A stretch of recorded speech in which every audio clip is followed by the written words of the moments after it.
live on FazRadio today.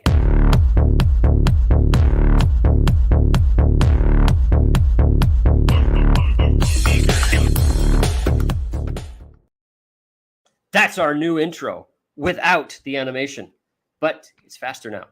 Faster, more leaner, more efficient. That's the Titan. That's the Titan effect. Okay, Titan has recommended that, and I have approved it. And Mr. Zorro here, he's living it.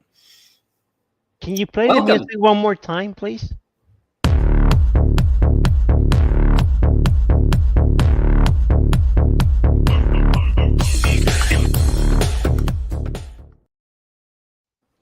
Oh, it's over. That's too fast. We need a long version of this too, and we need an animation going too. Cut off my. Now I can make an animation like this. This is my ghetto animation. I was down. You worked hard on that. FazRadio. Welcome to FazRadio tonight. We're going to talk about all sorts of things that we talk about live, but we have other shows to where we have interviews. Is our interview out yet?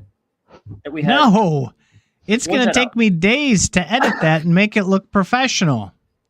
And we got to make us look good because we were terrible in that interview, right? Well, I thought it was a good interview. It was a good. I thought so. It was good.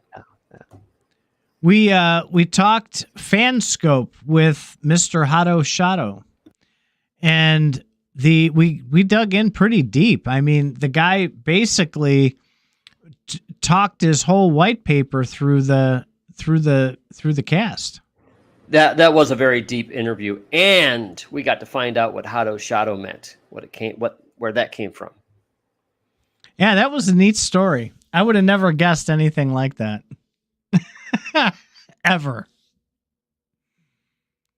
What do you have on the agenda for us tonight? Let's click to the agenda channel here. Let me find my agenda links here that I wanted to talk about some things. I posted 3 things. One was how the federal government forced solvent banks like Silvergate Bank out of business because they dealt with crypto. The next one is, this is more of an allusion to other jobs, but this is about McDonald's touchscreen kiosks were feared as job killers. But instead, something unusual happened. And the third one is one of our own tweets about rich people and companies versus poor people. I wanted to go into that a little bit more. You know, I got excited when you wanted to talk about that first topic that you brought up with the banks, because there was some fantastic news that I'm surprised hasn't made it all over FazRadio Discord from CryptoView. Oh. CryptoView, I think is going to run out of Kleenex from being so excited about the big XRP news. Did you guys see it? I thought I heard a rumor about it, but it wasn't from an account that I trusted. So why don't you fill in the blanks? This is from the master himself, Mr. Vitsvind. Vitsvind. So there's the Zaman wallet, right, which used to be Zum, but then they got sued because they were taking someone else's name. Do you know what feature is rolling out on that in the extraordinarily near future? No. On-ramp and off-ramp for Fiat. How? He's partnered with someone with a financial institution that will plug directly into the Zaman wallet and provide on-ramp and off-ramp services directly to XRP. Well, that's probably because XRP, if I'm not mistaken, has a stable coin now, or Ripple has a stable coin. Yeah, right. And isn't it like RP or something? But if Ripple has a stable coin, then that means you can trade for it on Ripple, on the XRP ecosystem, which XRP itself has an ecosystem that you can trade on, and VTVin's wallet then would be able, once you can get that stable coin, you can get anybody to pay you for the stable coin. So I bet the stable coin's in the middle. So this is, I mean, it came out at like 4:00 in the morning Eastern time. So when I got up this morning, that was one of the first things in my Twitter feed. And I was really excited about that. And the Zaman wallet now has connections. It has like dApps. So it does connect to other exchanges where you can exchange and buy and sell, but not with fiat. And no way to on and off ramp your dollars very easily. And apparently the deal was made and it's coming. He said very soon it will be very soon. It will be live inside the app. Okay. So that's like huge news. The stable coin is called the RLUSD.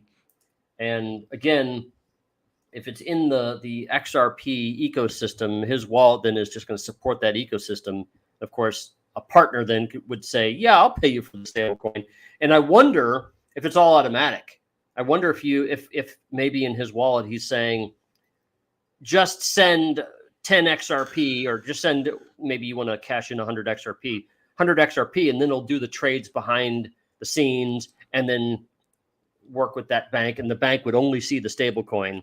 And then I don't know. I don't have any details. It's literally like breaking news, but that folds right into it because Jack Mallers was having trouble for a while with the Strike app for Bitcoin because he ended up going through Prime Trust and had to replace them when Prime Trust ran into trouble with regulators. And he found a new business banking partner, and dovetailing right into the topic you wanted to talk about, this is like big because once these things get set up, these banking institutions that get involved are kind of putting a bullseye on them for the regulators, because the regulators don't want these banks operating in crypto as you talked about. And it's going to be really, really tough, I think, to keep the same provider and to find financial institutions who are willing to stick their neck out like that. Welcome, CryptoView. Sorry. What? CryptoView. That's what he say. He say he's here. He's listening to you. Yeah, I was just talking about you, CryptoView. Do you have any Kleenex within reach, by the way? What? Okay, can you take that offline, please? Okay. We were talking CryptoView. Oh, we're not done yet. Okay. CryptoView. I bet he was going to come in and tell us that news, and I beat him to it, I think. Anyway, about Silvergate Bank. Basically, they were a solvent bank that followed all the banking rules and they were, what do you call it? I'll just say solvent, in that they were capitalizing their money correctly and stuff like that. And the government came in and basically just shut them down because they could, because they were working with crypto, period. Just for that? Well, apparently that's the story, that they were just working with crypto and their whole business was wrapped around crypto, and they were told that they couldn't do that. And of course, we said, no, we can't do that. And the government says, okay, well, then you're shut down. So there was a bank that was good. It was a pretty famous bank. It was going to start in Wyoming, where they passed all that crypto legislation. And I don't know what happened to that. I never did follow back up on that. Does anybody else remember that bank that got the first charter for crypto in Wyoming? Yeah, really. I remember I'm something. Getting her name right. Caitlin something. Hold on. Yeah, Caitlin. Yeah, she was the one that was talking. Caitlin Long. Yeah. She was the one that was talking about it. And that was almost 2 years ago. That's Custodia Bank, I believe. Custodia, that's it. And I haven't followed up on that to see if they got themselves in trouble or not. Well, subscribe to her Twitter and you'll find out. She's still working on that. She's having to go through all the hoops and stuff like that. And they're making her jump through a lot of redundant and pointless hoops to get.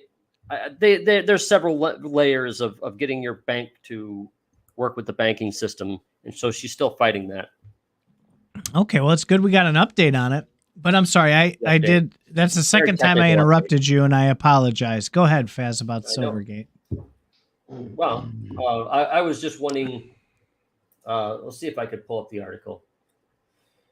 From Nick Carter, this is the smoking gun. Silvergate was solvent and able to operate, but the Fed had informed them that they had to curtail their crypto business. Without a crypto business, they would have had to reshape the entire firm. This is what caused them to liquidate. So, as far as I'm aware of, there's no rules that they're really holding their feet to the fire. It was more like, well, the Fed just didn't like it. That's from what I understand about the situation, and that's one of the biggest obstacles with crypto. This is the where they fight you stage. You know, they're fighting crypto big time because they know what's going to happen when crypto comes in. It's going to upend the whole apple cart. A lot of people who weren't big players are going to become big players, and all the current big players are going to be bit part players, and they don't like that, and they don't want to have to adjust their system to the new crypto way. Now, we're all buying crypto because we think that crypto is the new way. And if you buy Bitcoin now at $60,000 and Bitcoin takes off, it's going to be millions of dollars for one Bitcoin.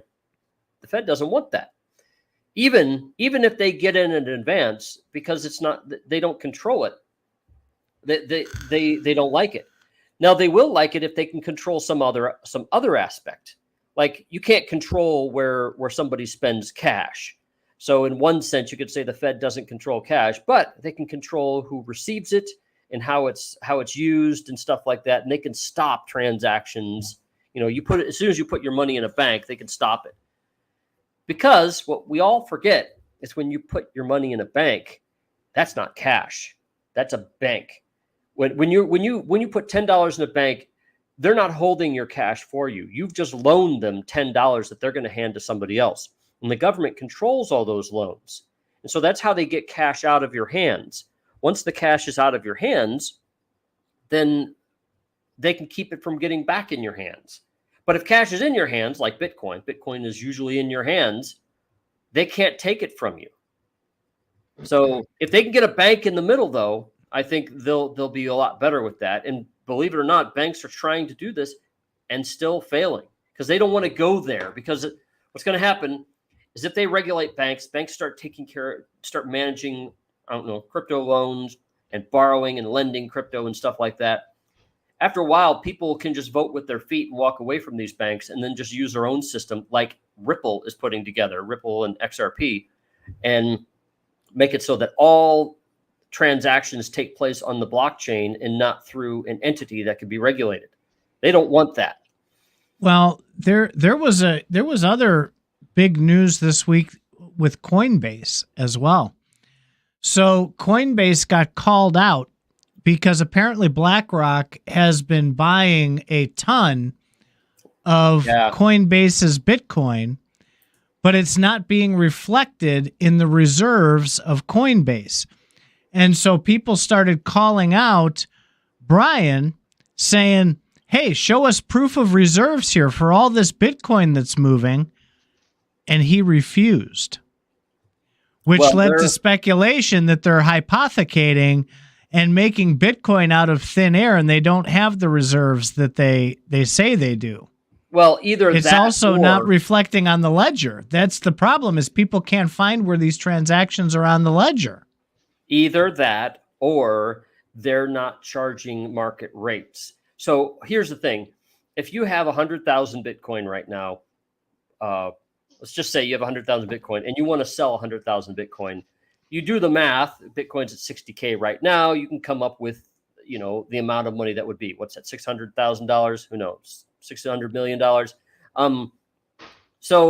But if you put it on the market, the price is going to tank big time. It's going to probably go down to 40 or 30K if you just dump all this Bitcoin on the market.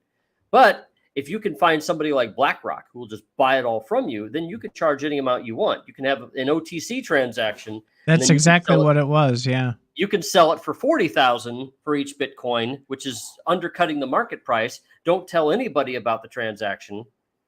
In fact, you could then obfuscate by just making it by small wallet movements or something like that, and then you get away with it. So yeah, that's what people are wondering, is if they're selling below market rate, or if they're hypothecating, or maybe both. Is that against the law? At the moment, those who like crypto and Bitcoin, they're fine with that, or they should be fine with that. That's not against the law. You don't want some sort of government or standard in the middle. But what I hear you saying there is that's a call for regulation. It's not I'm not calling for regulation. You try and tell me that every time. Nobody's calling for regulation. What I hear you saying is that is a call for regulation. I'm not even saying that. I'm saying that Coinbase appears, from their relationship with the U.S. government, to be the one where the government can put their thumb on Coinbase because they allowed them to go public. And they have a sense of control when it comes to Coinbase. So Coinbase is kind of like their bitch. And that is a problem with Brian Armstrong trying to be power to the people guy and then turning around and being the government's bitch. And where's the turning around part coming? Because I'm hearing that he's doing things that other people want to know more about. That's what regulation is. Get off the regulation thing when it comes to me. I am not asking for regulation. I didn't say that you were. I said you're talking about the concept of people wanting regulation because they want to see what the hell's going on. No, they don't want regulation. They want transparency. They want to see that transaction on the ledger. Yes, that's regulation, sir. It's not regulation. It's how Bitcoin works. When you call for transparency, that's what regulation is. It's not. Oh, I'm glad that you just made an assertion to otherwise. That's what regulation is. Regulation is, these are rules you need to follow it. Calling for transparency is saying, hey, there's certain rules of, ethical rules that you should follow. You should follow them. You're asking them to self-regulate. And if they don't, then you're going to get angry with them. But maybe it's not self-regulation. Maybe if I can't get you to self-regulate, maybe there's someone who will make you do it. And that would be the federal government. Thank you, boys and girls. Wow. Okay. So that was just a small observation. You could have just gone right past it. What I hear is a call for regulation. And a lot of people who like Bitcoin don't want this regulation. So I see this as a conflict. That's what I was trying to get to, was I see this as a conflict from people saying you can have Bitcoin, you can own it yourself, you could do whatever you want, but then when somebody big like Coinbase does what they want, all of a sudden that's not cool. Have you made any trades outside of OpenSea? Any NFT trades? No. I have. Am I bad for doing that? No, I don't have to use a marketplace. That's so you are in support of Coinbase doing that kind of thing. I have sold NFTs directly to people rather than through OpenSea. One, because OpenSea charges an onerous fee. Two, people won't see the transaction. Do you do it outside of the ledger? Is that even possible? There you go. It can, I guess. I don't know. My understanding of Bitcoin is that you cannot transfer a Bitcoin to somebody else outside of the ledger. So what you might be suggesting that there's additional tricks in there, like, through Tornado Cash, which is illegal, or small transactions, structured transactions. Is that what you mean? I'm saying they're making paper trades like FTX did. What you're accusing, we don't know if they are or not. I didn't know that you can do that with Bitcoin personally. That's what an OTC trade is. Well, paper trades is where you have a paper transaction. And I would think that if they're hypothecating, there's always going to be a paper trail, right? There's a paper trail somewhere, but that's the problem is we know the transactions took place because BlackRock had announced those, but those transactions did not show up on the ledger. And people were pointing to it and saying, wait a minute, if this took place, how did it take place? Because it didn't happen on the Bitcoin ledger. So what I found interesting about Ripple, this is similar to the subject, is they wanted to kind of sell XRP to banks so that banks can do quick remittances. And great. However, one of the first things that the banks asked for is, hey, we don't want our transactions to show up on the blockchain. And so Ripple said, that's okay. We can make it so that you have your own private blockchain, and then you can watch the transaction go into the private blockchain. You do all your stuff on your private blockchain, and then you could push it back out. And so that way they can obfuscate their transactions.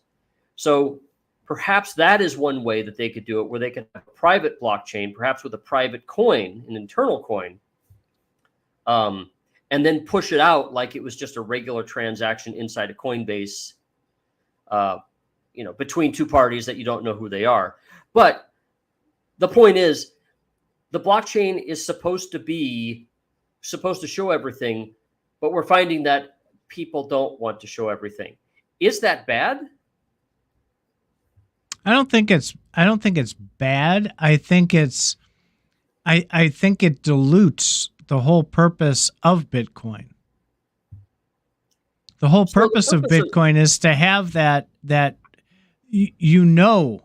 there's a certain amount of coins. The purpose of Bitcoin when a transaction happens. The purpose of Bitcoin is to be money. That's not the purpose of Bitcoin. Of course it is. It's not.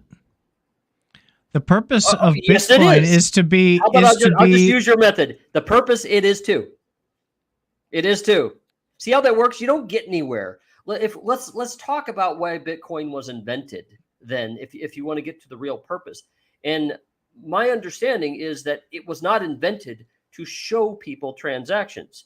They needed a way to show transactions. Are you typing? Are you looking it up? There's Zorro. The purpose of Bitcoin. Yes. Thank you. The purpose was so that you could have money without an intermediary, and it just so happens that a public blockchain is a way to do it. However, if there was whatever you do with your Bitcoin once you have it, that's up to you. You could change it into cigarette boxes and then just trade the cigarette boxes back and forth, and then change that back into Bitcoin. That's what I'm getting at with this private blockchain or private, that kind of thing. That's what banks want to do. They don't want to show trades between individuals. They want to obfuscate that. And so it's okay if Coinbase wants to keep that stuff private. They'll just go off the blockchain if they really want to trade the value their own way. They can call it Coinbase credits. They can call it Coinbase credits. The real purpose of Bitcoin is the centralization of the money. Okay. So it's to have money. It's to have money. To have third parties. Financial independence. And a public blockchain is a way to affect that. That's awesome. And as long as you stay away from, a third party, you're doing well. But if you're trading Bitcoin for Coinbase credits and then back into Bitcoin later, you haven't violated the purpose of Bitcoin. You've left Bitcoin so that you could do dastardly things.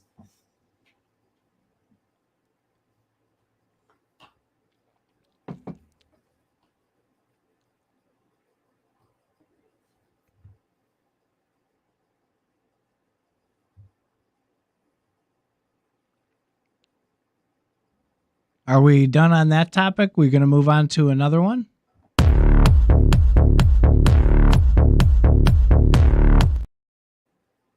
Are we? I don't know. I was waiting to see what you were going to do there. Sorry, I got Zorro all riled up here. He loves that music. It's great. It makes me dance. Yeah.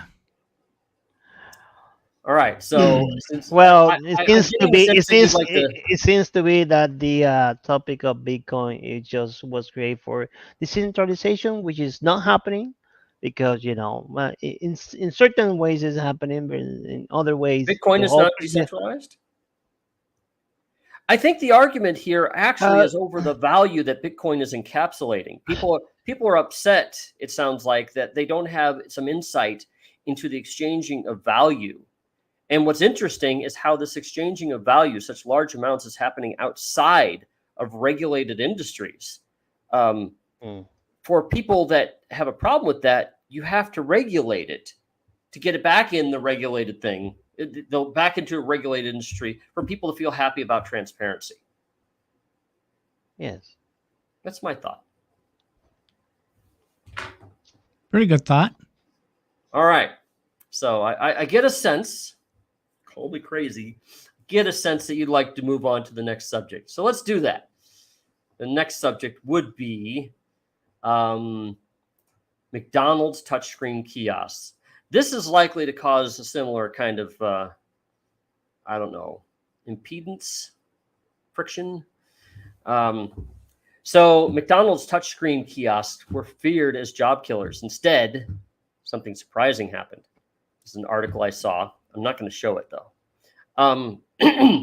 Basically, when these touchscreens came out, people thought that, oh my God, McDonald's is going to be all automated. This is going to kill all the jobs. And what wound up happening is it just moved jobs around. Now you don't have people, typing up the orders. You don't have people saying, would you like fries with that or anything like that. The kiosk can do all that. And what they actually found is people bought more food, not less, because these kiosks were impeccable about upselling. And they didn't have to worry about personalities with the cashiers. In fact, cashiers, because they had more people and more food, the cashiers they sent out to, go clean the tables or cook the food. Cook the food, yeah.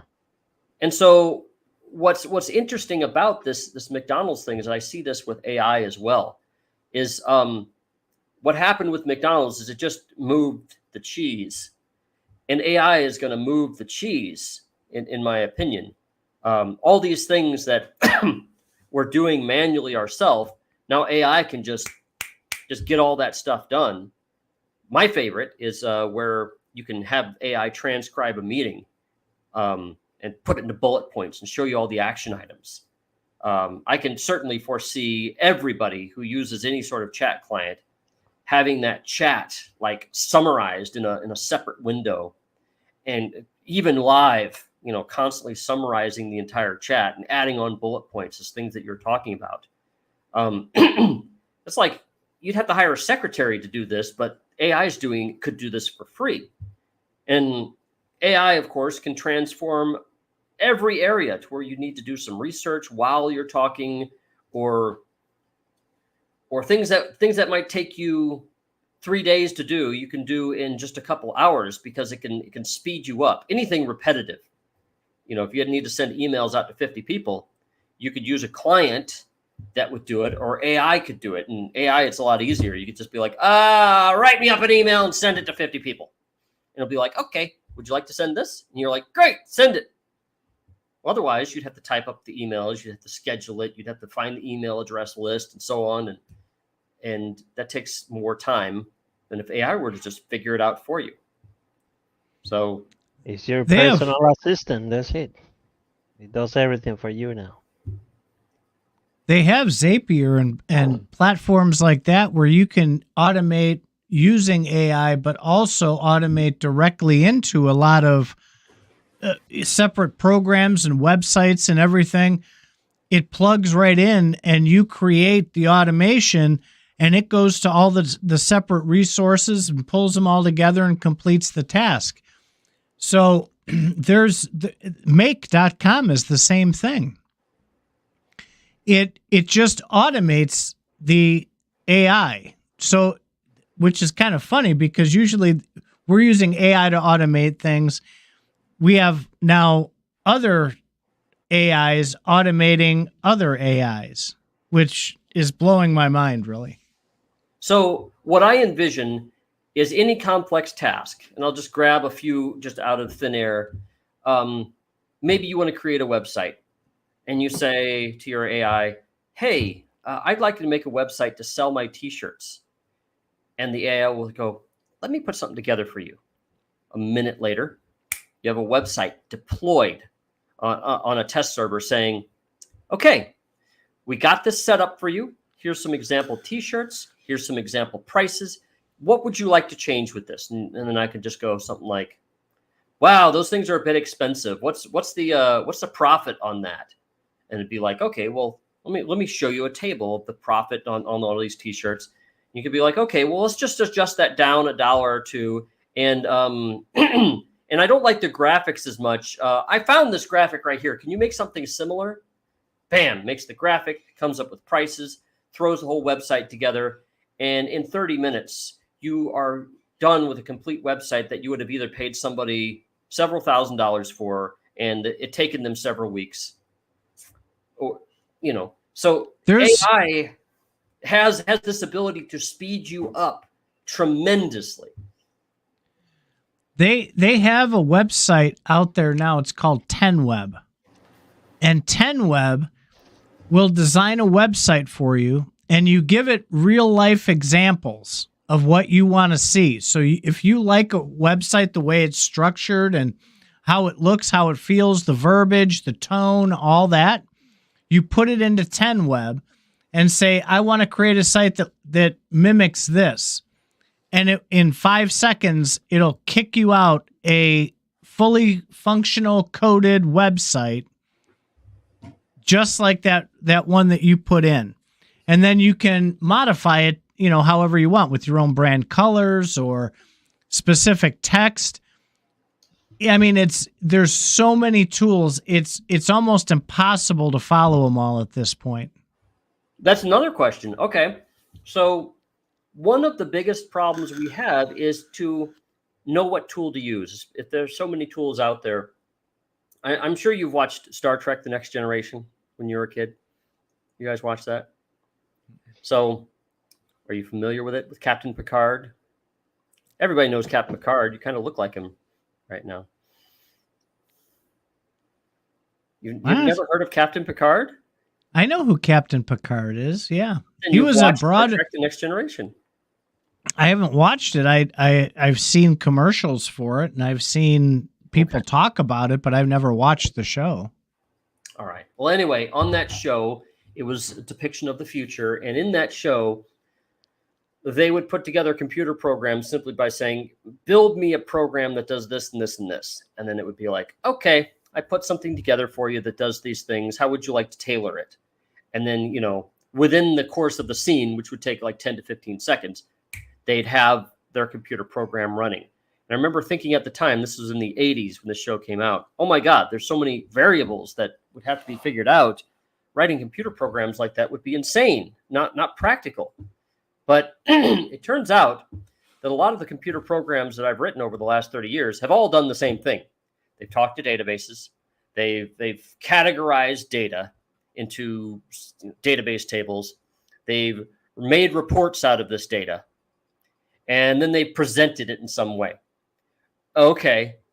A lot of people really don't care about how that stuff goes together. They just know that it needs to happen. Now, of course, I might know the best database to use and so on for the situation, but so could an AI. And oh my God, my job would be so much better and faster if I could just say, you know what? Talk to this database, throw the data up on a screen.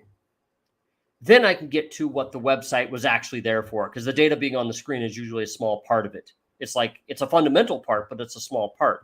So we can finally start getting to do with why we needed the data to begin with if we had an AI just put this shit together itself. So I see nothing but good with AI. Yes, it's going to move people's jobs around. Yes, I'm going to have to relearn a lot of things, but I don't know. My job tends to be on the bleeding edge of technology anyway, and I tend to stay ahead. Anybody who's not is going to suffer, especially if you're doing your work via paper. You're doing your work on paper.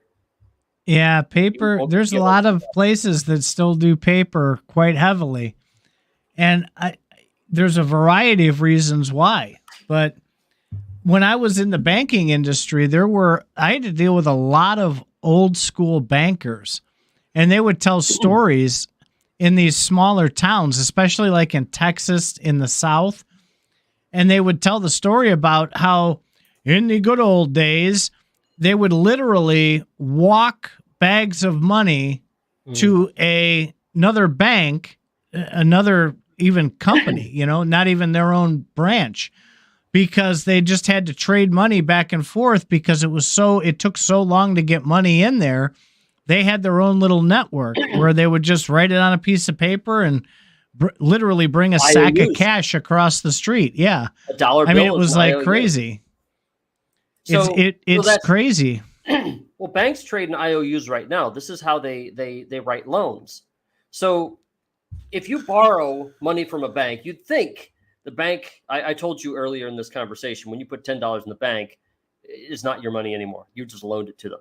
Well, when they go, if you put in $10 in the bank, they might loan that out to somebody. But also, if they're giving a loan to somebody, they're just writing an IOU.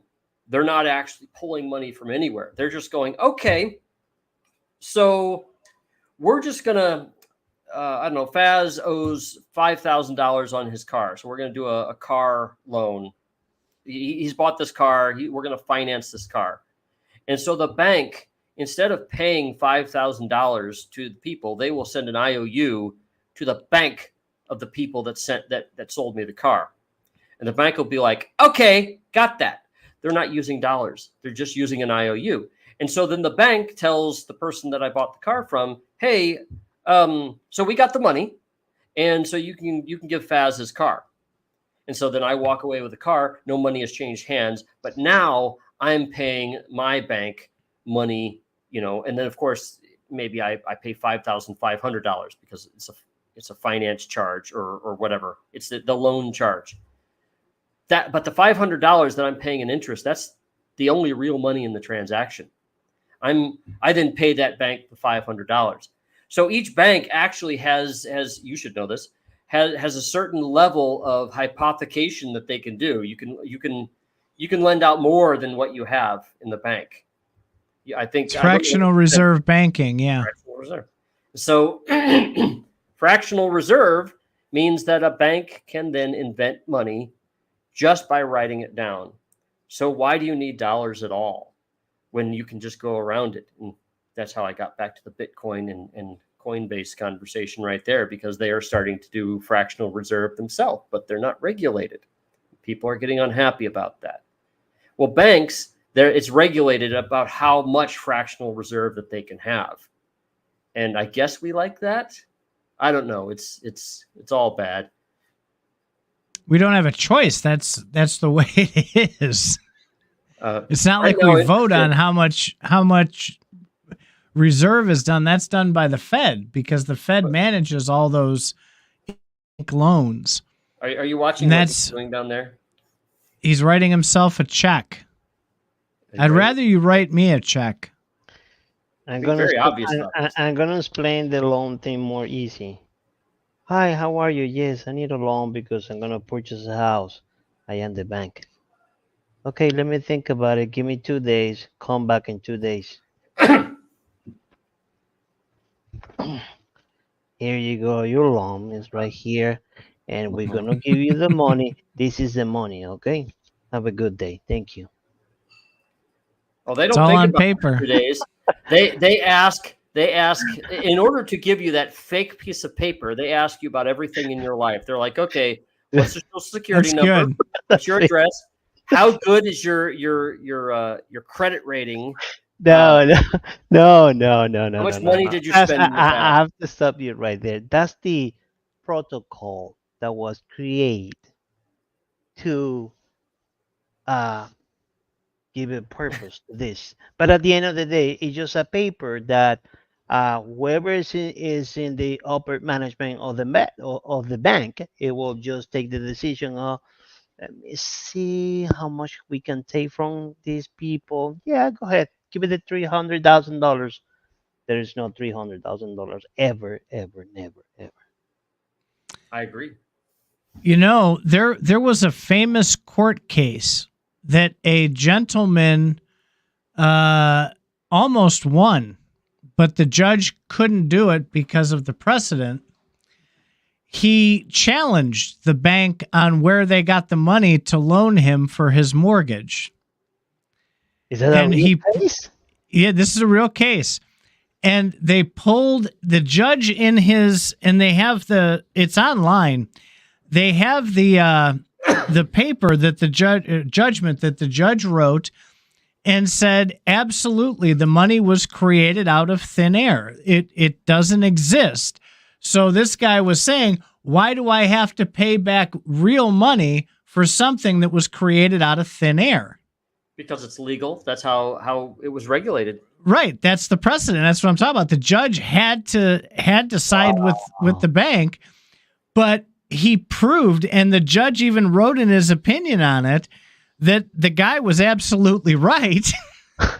And it was a bunch of hooey, but he got ruled against because he signed a legal document.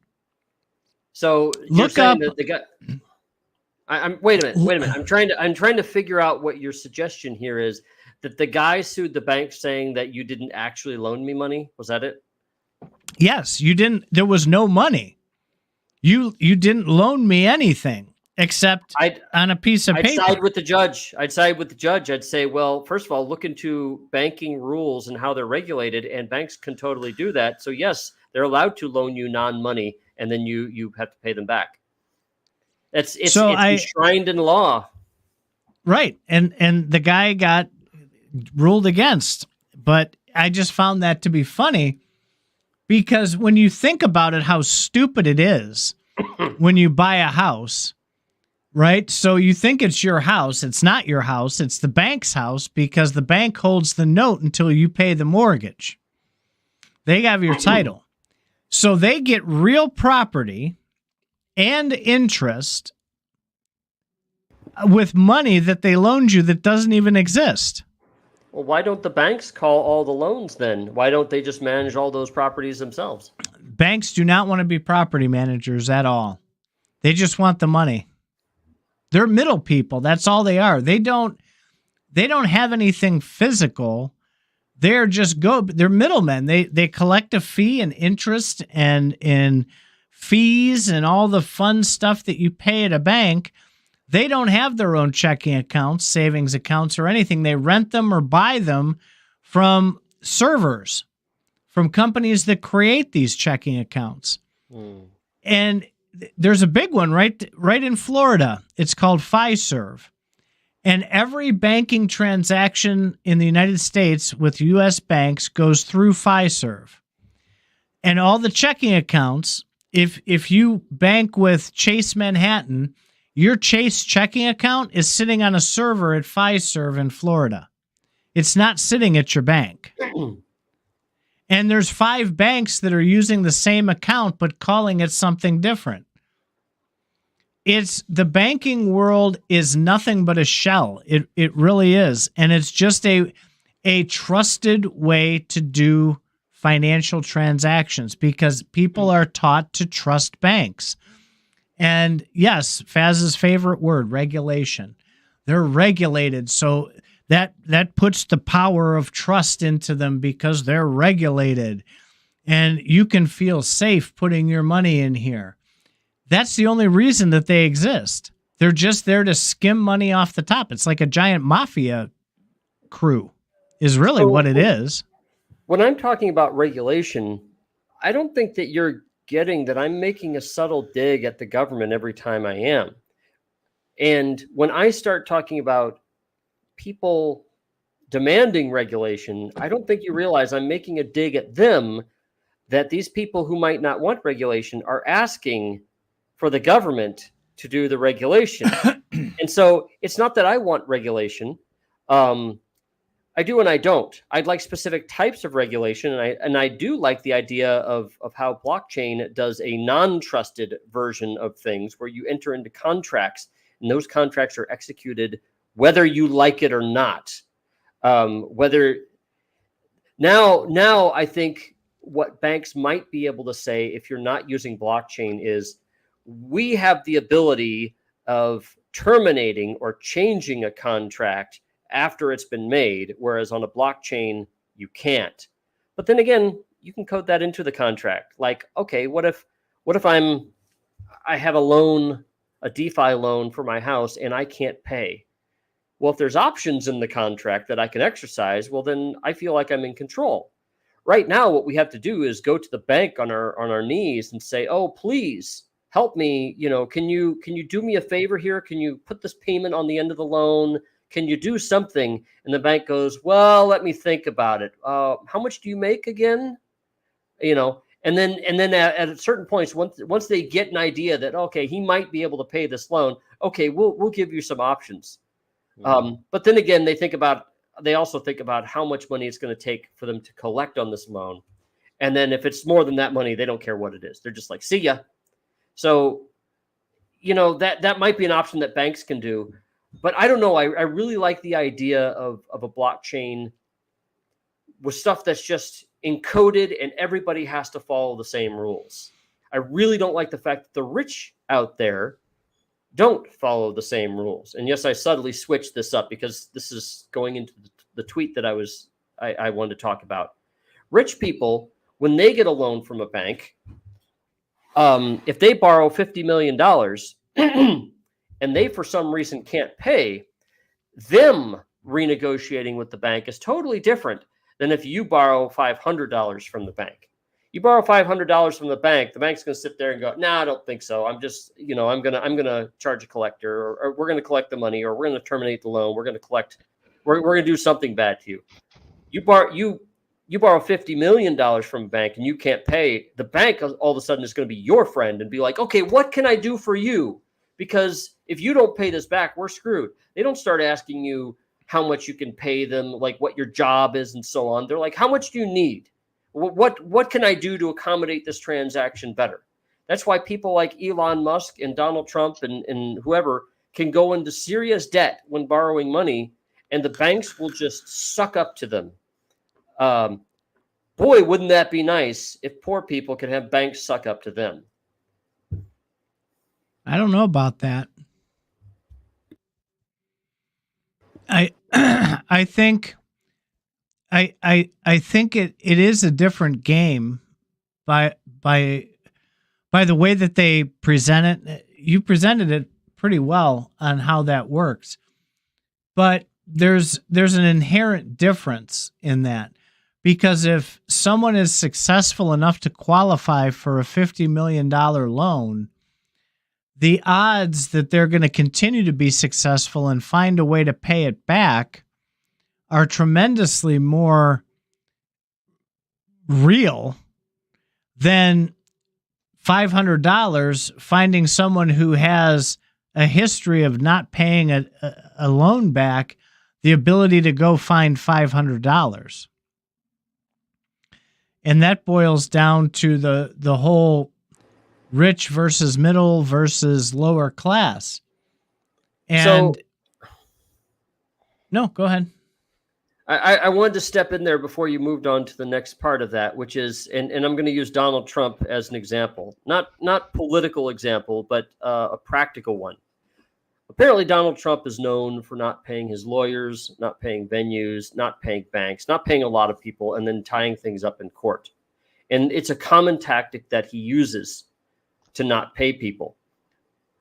A rich person that doesn't pay their vendors and their lawyers and so on is better able to get a loan than a poor person who's not able to pay their bills. I want to make that clear. Mm-hmm. Yes. You're absolutely right. The rich people live by different rules, and it's a different dynamic when you're borrowing $50 million from a bank than when you're borrowing $500 from a bank. The bank can afford. They should be 10,000 times more introspective for somebody like Donald Trump than for John Doe who just wants $500. If a bank loses $500, who cares? Oh well. Don't do business with that guy again. But if if they lose $50 million from somebody like Trump, they'll do it again. Trump has gone bankrupt how many times? He's known for not paying people. And again, I'm using him as an example for other irresponsible rich people. Well, I don't know about that because I don't follow Trump's finances, but he doesn't either. The ability for someone who is rich to be able to find a way to get money if they need money and they have to make a payment or pay off the $50 million, the odds are much better because worst case scenario, he's probably got $50 million worth of property somewhere that they could seize if they wanted to. But they want to... Remember how he values properties, how rich people value properties. All you need to do is say that a property is worth more and get some people to agree with you in order to make that property worth more. That's different than money. That's going around the monetary system. The average Joe cannot do that. I can't do that with my house. I might be able to, but if I don't have a house, then I'm totally screwed. Not necessarily. I mean, there's appraisers that will appraise it a lot higher than is usual. And if there were sales in the neighborhood that were a lot higher, that can help. If a new development is built around you with houses worth more, it'll bring your value up. So there are tools available to other people that can artificially enhance property values. Even interest rates that is a huge driver of property values.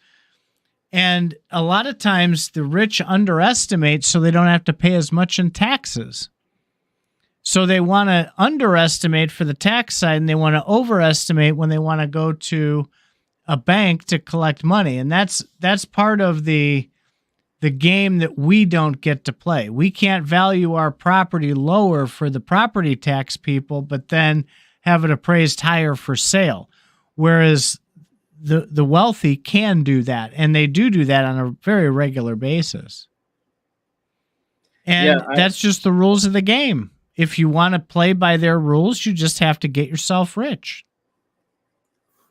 So there is a Comedy Central show called Adam Ruins Everything. Have you heard of that? Never. Great show. And one of my favorite episodes of this, Adam is kind of like a know-it-all that tells you how things actually work. My favorite episode is one where they talk about art, where somebody makes just some crappy piece of art, maybe just squashes, a hot dog onto a canvas, and then some people around him say, hey, this is a really nice piece of art. And then he sells it at auction for $100,000. So a rich person goes and buys that smashed hot dog painting, and they might want to make a profit. So they might sell it for more, $200,000. Well, the person who has it for $200,000, well, that's an asset of theirs. And maybe they want to sell it. But, you got to pay capital gains taxes if a piece of capital you pay for appreciates. And so what they might do is talk somebody into giving it a higher value, say $500,000, and then they sell it for $300,000, where they get a profit, but it wasn't selling for what it was worth. And so then they could take a loss. They could take a profit and a loss at the same time. So there's all sorts of shenanigans that you can do with art, and I'll say NFTs too, that where you can play the game. All you need is an assessor to say something is worth more for you to say, well, I took a loss. And these are just shenanigans that rich people could do that poor people can't. Poor people are happy enough to find like an old coin or a stamp with a plane upside down on it. They just want to find something that's established. Poor people don't even understand how to play those crazy shenanigans which is to get an appraiser to value something higher so you could sell it lower and still get a profit and still not pay taxes. Well, they just have to go to the library and get on YouTube, and you'll learn how to do all that stuff. Who has time for that if you're working at McDonald's all the time? Cleaning you up. You work 40 hours like everybody else. Except for the rich people. See, that's the thing is rich people also have more time to learn these things from the library. Yeah, of course they do. They don't. Rich people, Yes. the wealthiest people out there Yeah. work way more. Yes and no. They have people that does those things for them when they're Yeah, and those people definitely earn their paychecks when they do that. So, yeah, it would be great for a poor person to have a lawyer that can find a loophole for them. Rich people can pay a lawyer to find a loophole, and then it would be worth their while. You can find that same information out yourself if you dig hard enough. Yeah, but again, if you have time in your life to do that, which a lot of people do not. If you're working 40 hours a week, you're tired out. And if you're poor, you're working more than 40 hours a week. Hopefully you got a smart kid that in between their school, maybe during summer when they're not at school, maybe they can look up those laws for you. But there's a reason you need to be pretty smart to understand some of these things. You got to be a lawyer to understand some of these loopholes. Yeah. Have you heard of opportunity zones? You know what opportunity zones are? I know a lot about that because we have a facility in Mexico. Yeah, but how many poor people know about opportunity zones, and what are their opportunities there to actually invest in such a thing? Wait, what kind of opportunity zone are you talking about? Well, you can get rewarded by current laws if you buy property that's located in a certain area, like a bad part We're of town. we're talking about two different kinds of opportunity zones. Yeah. The ones, since I brought it up, what I'm talking about is the U.S. government will pay you to buy land in, I just say bad parts of town. And they'll give you tax breaks and stuff. And of course, you got to hold this land for like 7 years or whatever and do something with it. This is something that rich people can take advantage of and get all sorts of tax breaks for. Yep. Basically making it a free transaction. But poor people can't do that at all. And if it's a free transaction, how? What do you mean how? Well, land tends to cost more than the amount of money you could normally borrow from a bank when you're a poor person. And they put together a pool of people who can contribute to that organization's purchase of an opportunity zone. And they can take advantage of that as well. Well, they can also can do it as an individual. Poor people would have to pool together. Yeah, you got to start somewhere. You're not pulling yourself up by your own bootstraps. I said this on Twitter. Rich people are very good at pulling together other people and then profiting off of that. Poor people don't have the ability or the time, the ability or the understanding to pull together other poor people. Sometimes it happens, but it's pretty rare. So that doesn't. And if you're going to get rich at all, these people that you have to pull together, they can't individually become rich on their own and pull together other pools of people, because you're going to run out of people in whatever city or neighborhood that you're in. So not everybody has the same opportunity to pull. Everybody has the same opportunity. Everybody has the same opportunity. No, you don't. You have to. The rich people get rich by trawling the poor. You've got to have a lot of poor people out there for the rich people to make money off of. They'll throw down some capital. They'll get the poor to buy in, and then they will pull their capital out, and then they will use the poor's capital. And then when they go under, it's all their problem. It goes under, and all those poor people lose money, and the rich person does not. If you can get 10 other idiots to put money in so that you can pull your money out, if it fails, you just go, oh, well, shit, these things happen. Those are the breaks. Poor people. Man, we've never seen that happen in any gaming ecosystem or anything, have we? Exactly. That's a gaming ecosystem where a rich person is bankrolling the whole thing. God, it sounds so familiar. I just can't place it. All businesses do this too. A lot of businesses, not all. A lot of businesses. Well, I'd say darn near all. A restaurant is pulling together money from individuals. You come in, if you're selling fish sandwiches, you're getting the money from all these other people, and of course, your goal is to get it to the point where you can retire on all this money that you've gained throughout the years. It's a bit slower than what, I don't know, some nefarious gaming companies might try.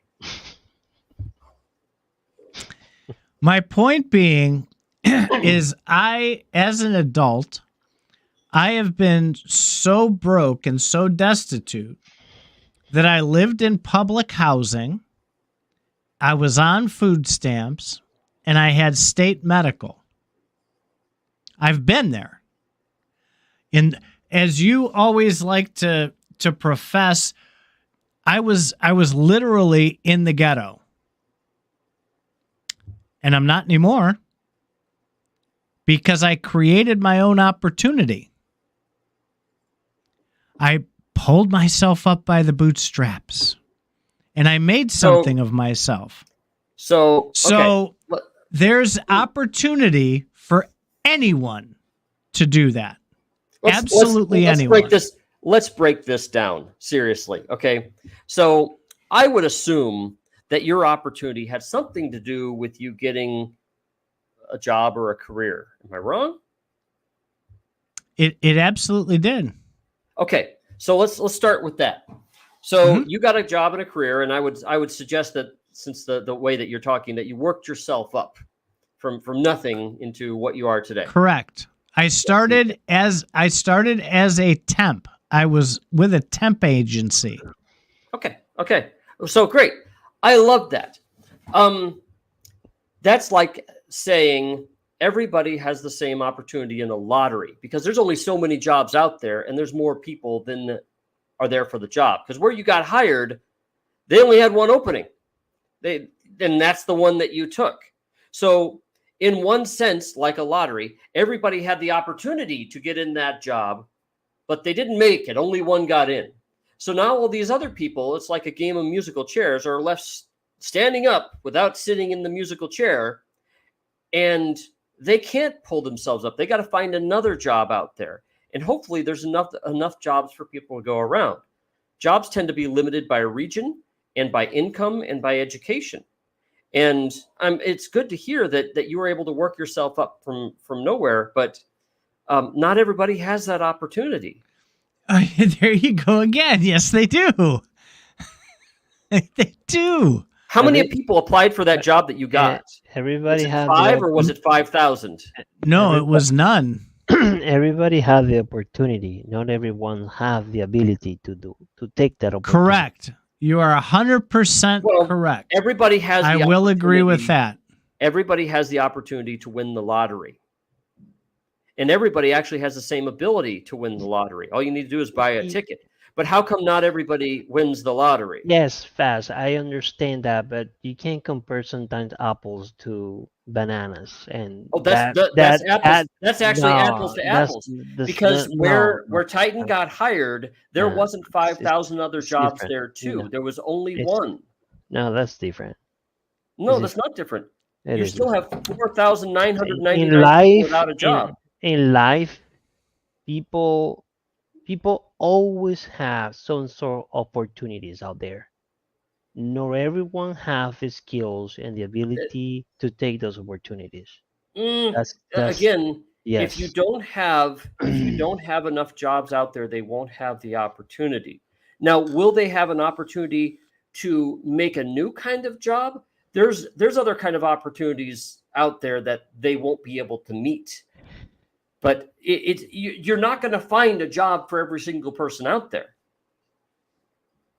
Even if what you do with your opportunity, I would say I agreed with Zorro, but there's also the ability to enhance your skills and take it to the next level, and to show the initiative and to do the hard work that's required will set you apart, and that will people call it luck. Set you apart. They got Okay, lucky. set you apart. You just said No. the words right there, which will set you apart. Okay, when you are setting yourself apart for somebody, that means you are getting chosen from the others. That's correct. Then, right.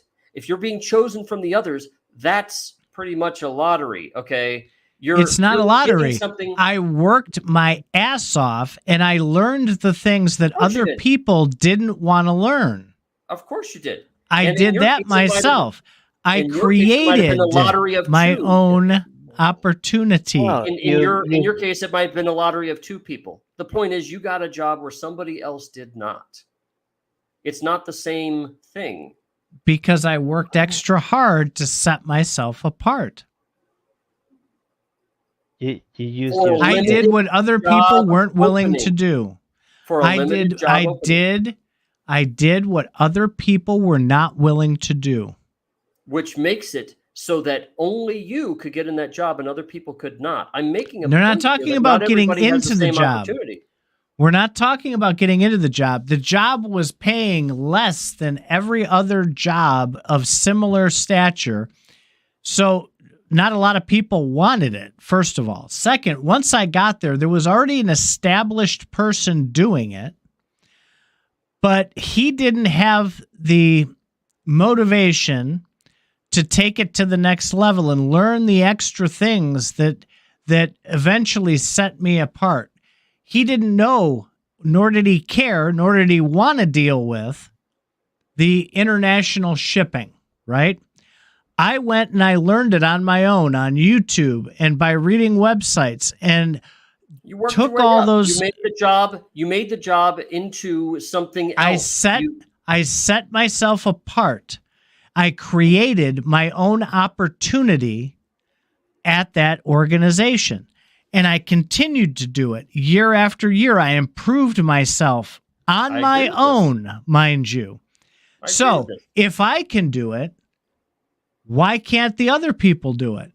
That you're saying is so disadvantaged. Because there's a limited number of opportunities out there there isn't. for people to do that in. There isn't. There is How not. Can you say that?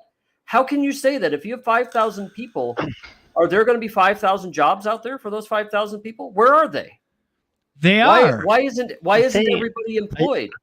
I think when Titan mentioned that some people or the majority of people are not willing to take that to do whatever it takes to do, that's when people basically they fail. They don't get those opportunities. What you're talking about in Titan, right.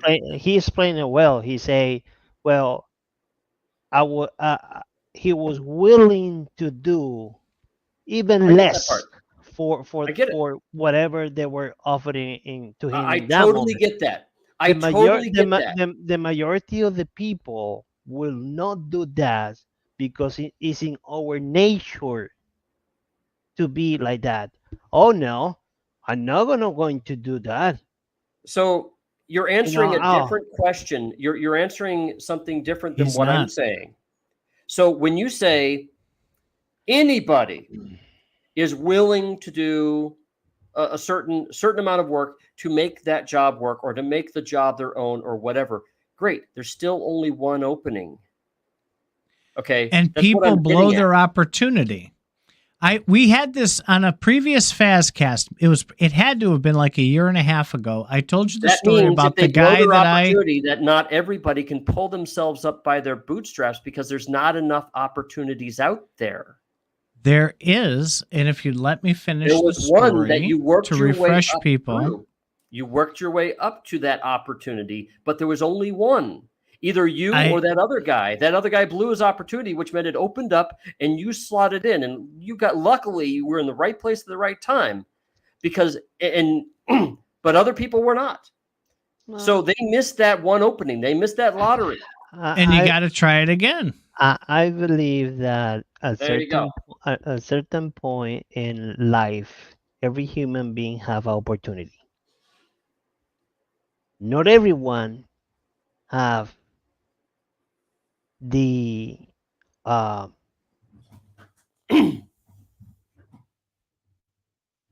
not everyone is willing to take that opportunity, and that's why people keep missing opportunities in life. Boom, Some boom, people have boom, more boom. Well, Oh, opportunities. Some people yeah. have I, more opportunities. Getting and back to Donald Trump, he was Well, given $1 million to start out, well, start his own that's business, and I you was not, are and Titan was not, and you were not. That he had an opportunity that we did not have. Did he pull himself up by his own bootstraps? you're No, talking he was when you helped. you are correct on that one, but you're talking now in different opportunities. Now, not everyone have the same opportunities. Thank you. Yes, but in general, every human being have opportunities in their own environment or culture. Obviously, we didn't have the same opportunities that Donald Trump, Elon Musk. No, because we live in different Not most environments. opportunities out there do not pay enough money to make us anywhere close to either of those two people. And so when you wonder why a lot of people haven't pulled themselves up by their bootstraps to become rich people, it's because the opportunities were so few that they couldn't make it. If certain stars align, I can be foolishly rich right now. If you get the right people who like zip bugs and like my children's book I want to put out, and people like computer programming, if those opportunities came up, then I will do well. I can work really hard and never get those opportunities too. That's because there's a lottery in every situation. Am I going to find the right publisher? Am I going to find the right connections and so on? If I get lucky and I find the right ones, they're going to mention to me to somebody else, and then I'm going to take advantage of an opening that's out there where somebody wanted to find the cartoon characters like Zip Bugs, and then I'll be in the money because they'll help me make a lot of money with it. But not everybody's going to have that opportunity. people are lazy. Yes. That's the problem. Yes. I'm going to resurrect this story because it's happened 3 times of people that I hired, and every time it ended the same way. And this guy, we talked about him on FazRadio before. Brought him in. He embellished quite a bit his ability to use a computer. But I gave him an opportunity anyway, and I trained him myself and offered to pay for a training class so that he could learn the computer, get the skills necessary to do the job, because I liked him. He did a good job, other than he just couldn't operate a computer to save his life. He decided to quit because he didn't want to learn the computer.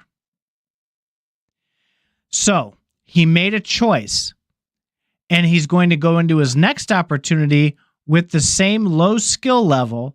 Then he's not allowed to complain because he was given opportunities after the original opportunity. Example number 2, brought a guy in. All he had to do, he was very good at it. I promoted him from shipping into receiving because he was that good. What his problem was is he didn't like to work. He didn't like coming into work. He would call off all the time because he needed a mental health day. There was other business he had to attend to. Yada, yada, yada.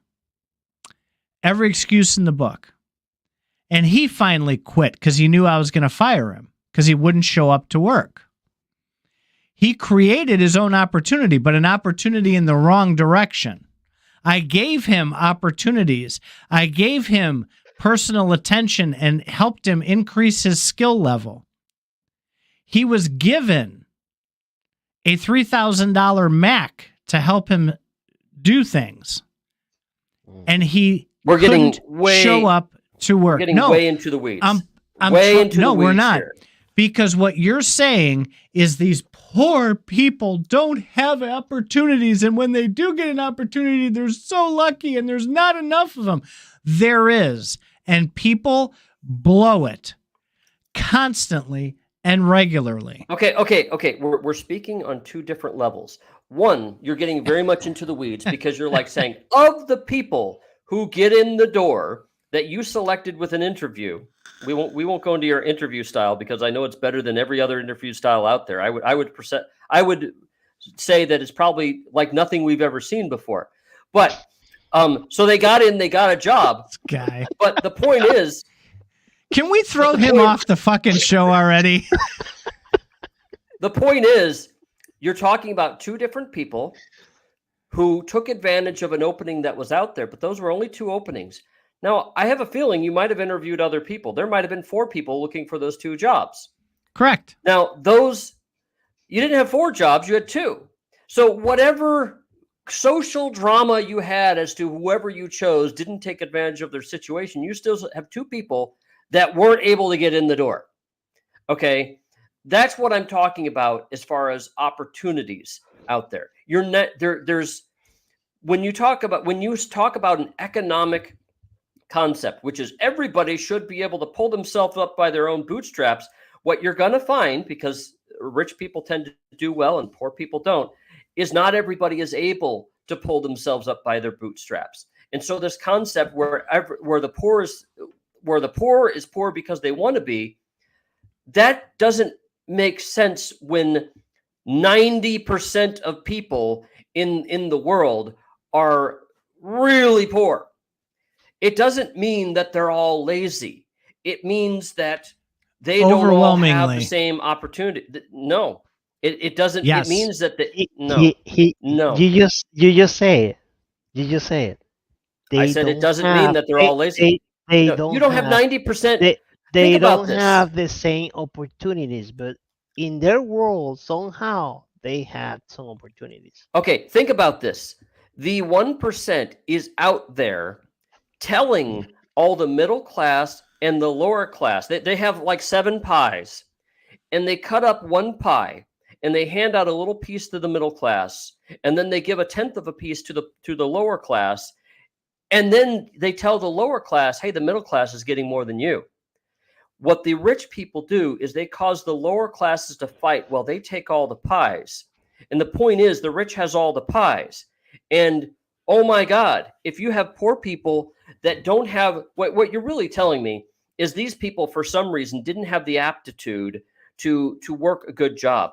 Maybe there's some cultural aspect that goes beyond just the fact that they're all dumb shits, and maybe it has to do more with what they have available to them. If you don't have the education available to all these people or the work ethic available to all these people, they're not going to shine like you would hope. Now, I do think that there's something to be said about your hiring ability, but I'm sure that there's probably a number of people that just aren't very good at it.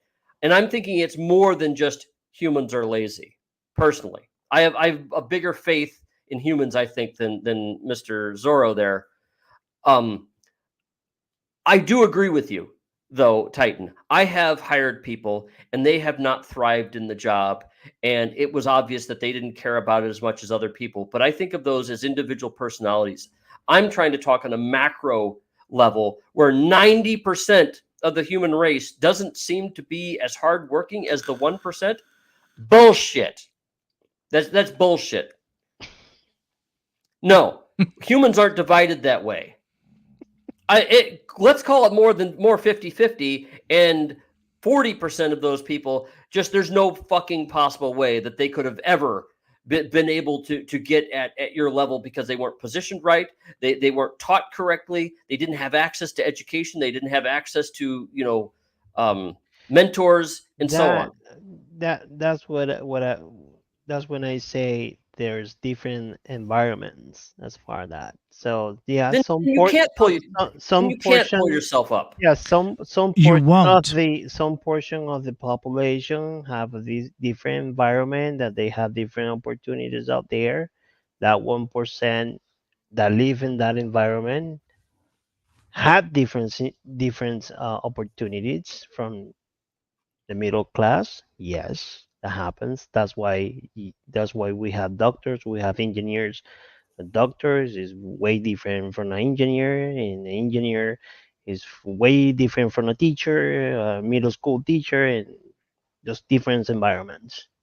People that have different opportunities in different environments. Yes, that's it. I Pretty much, it's the same thing. I It's the same thing. The same thing happened when you have this family, right? You had a family that is made out of doctors and engineers, and these wealthy families sometimes have the tendency to tell their children, "Oh, you're gonna become engineer, you're gonna become a doctor, and you're gonna become a master, And they whatever," give them and and then they give and them then all the and they tools they need. right, and what they do, these families, hey, listen, well, I gotta talk to you about something soon.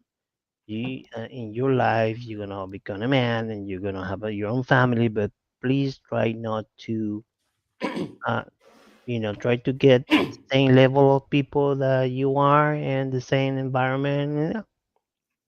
You're not gonna mix.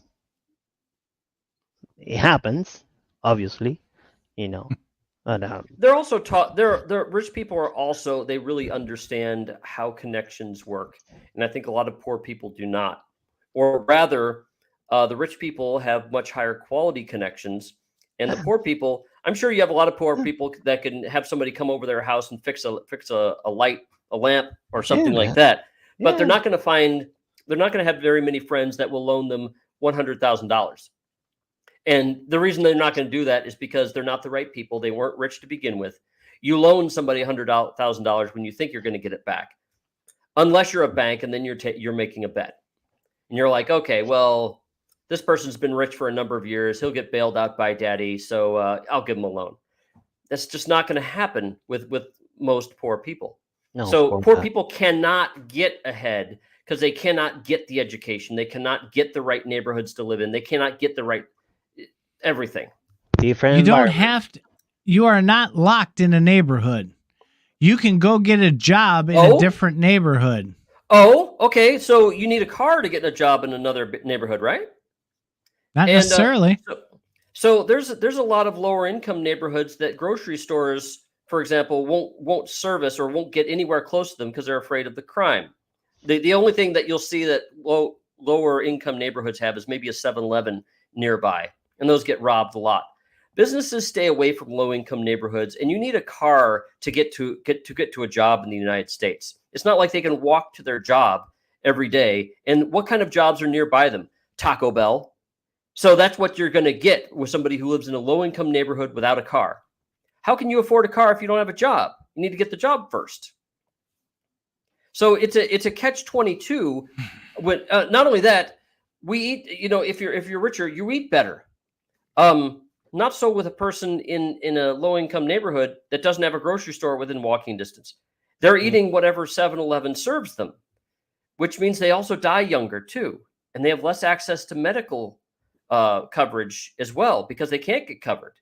And it's not like they overuse the ER, but that's because the government kind of makes it so the ER has to serve everybody.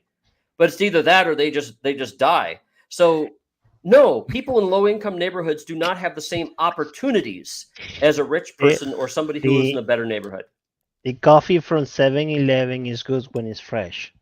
It tastes good. I just want to throw that out there. But only when it's fresh. I used to eat 7-Eleven gut dogs, what I call them. They're those old, dried out, wrinkly things on the rollers. Listen, Those there is things. no one in this world that's gonna tell me that never went into a 7-Eleven. Oh my God, those are come on. so good. When we used to go to the clubs and get drunk, and then eat those gut dogs, and pee out of our asses for the next 3 days because it was so nasty. But they were so good. Well, it was good that you had a choice to go get those rather than, you could have gone to a grocery store, you could have gone to a fine restaurant, or you could have had a gut dog. Well, not so with a lot of other people. A lot of people have no choice. They If you do don't have a have a car. choice. There's There's a That lot choice of is a lot choices harder. out It's a there. lot harder of a choice. there's other places with cheap coffee as well.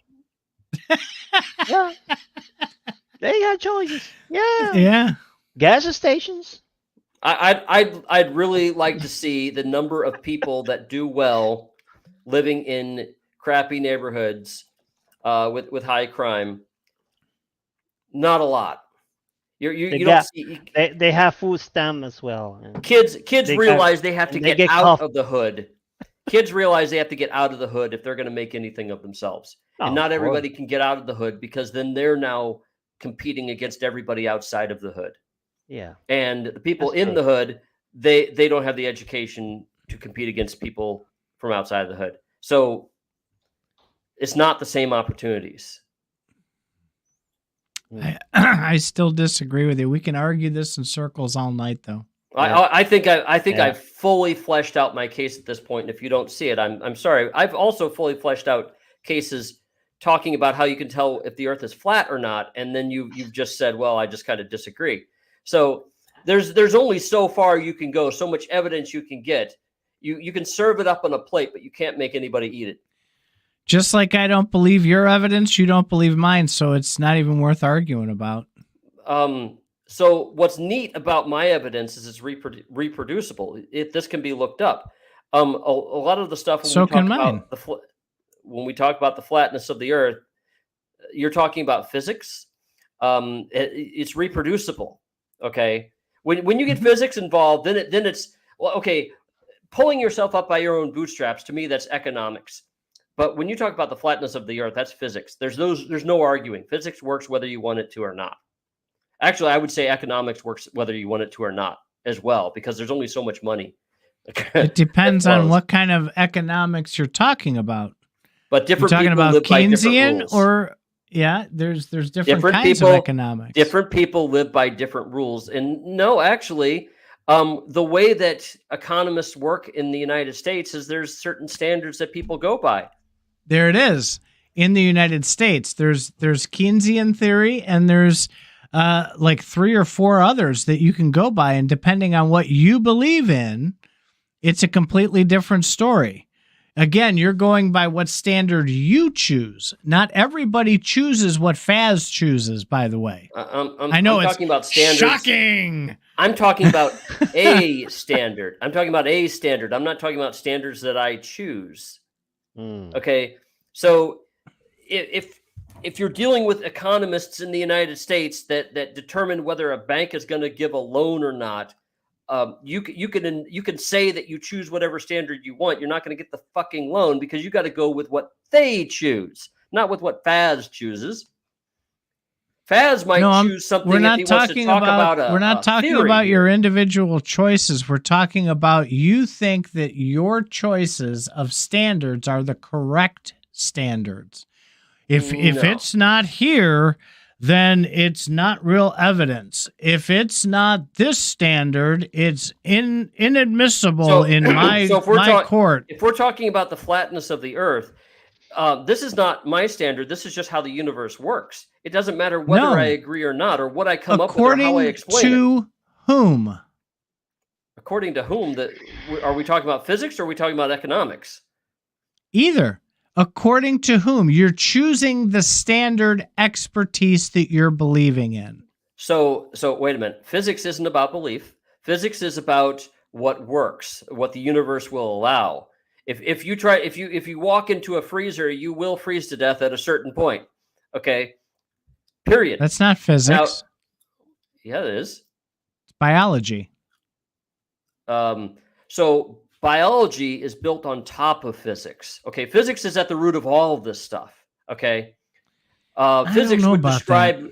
Physics would say that we're all bound by gravity. Biology adapts to a gravitational field. In a gravitational situation. That's why we look the way we do. We walk about the way we do. It doesn't matter if we agree or not. Gravity is going to work regardless. So you can say that you believe electricity is that gravity is magnetism and electricity, but it's still going to work the way it works, whether you believe in it or not. And when you get to economics, gravity doesn't always work. So this is where you need to provide more information rather than just assert.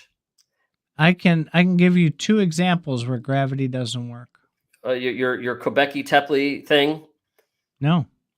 Okay, give me 2 Airplanes examples. and why gravity- birds. So you realize, okay, so airplanes and birds, they move through the air. Okay, gravity is still working on both of those things, but when you move through the air and you're buoyant on the air, or you move through the air, it offsets gravity, but the gravity's still there. It doesn't offset gravity. Of course it does. When you have a It force that does pulls not. when you have a force that pulls you up in the air greater than the force of what's pulling you down, you've just offset gravity. Gravity's still there. So If you jump up, if you want to offset gravity yourself, all you need to do is just crouch down and jump up in the air. You've offset it for a short time. so You haven't tell made me, gravity go Mister. away. You're just going up when gravity's pulling you down. You'll eventually come back down, just like all birds and airplanes come back down. Tell me how it is a bee flies. What allows a bee to fly? Do you know? I would think probably the principles of flight. Incorrect. Oh, Their okay. wings, their wings do not provide lift for the bees.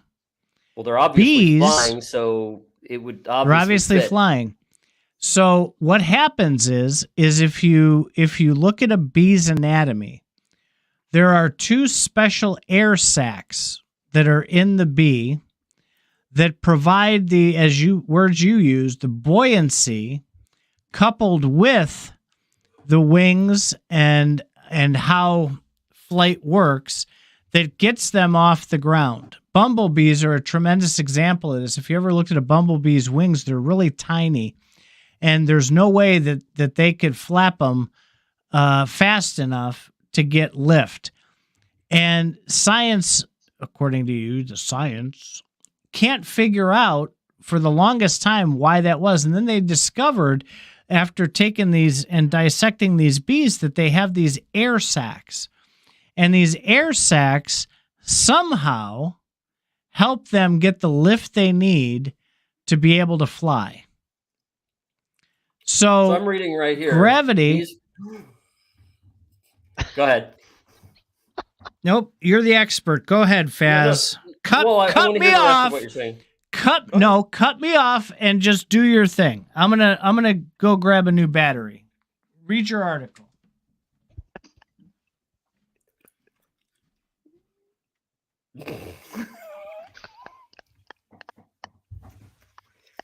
I think he's upset that that he might not be telling the full story here. Look, Bees. What's that? look the comment. Oh, what's the comment? I gotta. We haven't been putting them on the screen so we can have better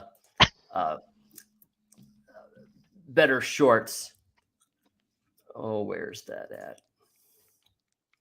Wow, new crypto low. Bees flying chat. Come on, fellas. Crash and Edie came here obviously from some crypto. We got arguments about how bees fly. So I haven't been.